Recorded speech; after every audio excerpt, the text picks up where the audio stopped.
Hi friends, justice Ranganath Mishra supreme court ప్రధాన న్యాయమూర్తిగా ఉన్నప్పుడు ఒడిశాలో ఉన్న ఒక పూరి న్యాయ కళాశాలలో ముఖ్య అతిథిగా ఆయన ఒక కార్యక్రమానికి వచ్చారు. ఆ ఫంక్షన్కి వెళ్లే ముందు న్యాయమూర్తి గారు పూరి జగన్నాథుని దర్శించుకుని వస్తూ ఉండగా రంగనాథ్ బాబు అనే ఒక పెద్ద పిలుపు వినిపించింది. పెద్ద స్వరంతో అలా పిలవడంతో ఆయన వెనక్కి తిరిగి చూశాడు.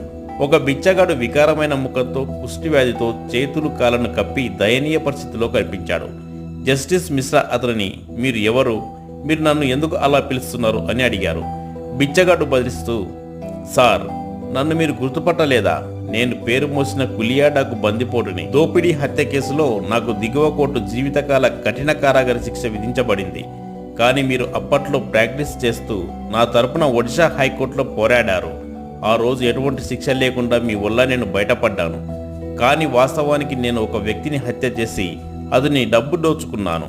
అయ్యా, నేను మానవుల న్యాయమూర్తిచే విడుదల అయినప్పటికీ సర్వశక్తివంతుడి న్యాయస్థానంలో నేను కఠినంగా శిక్షించబడ్డాను. నా శరీరమంతా కుష్టివ్యాధి బారిన పడి అవయవాలు కోల్పోయాను. నా కుటుంబం, నా బంధువులు నన్ను అసహ్యించుకుంటున్నారు.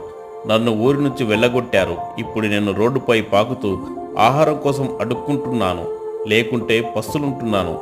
అది విన్న జస్టిస్ మిశ్రా 100 రూపాయల నోటు అతనికి ఇచ్చి బరువెక్కిన హృదయంతో మౌనంగా వెళ్ళిపోయారు.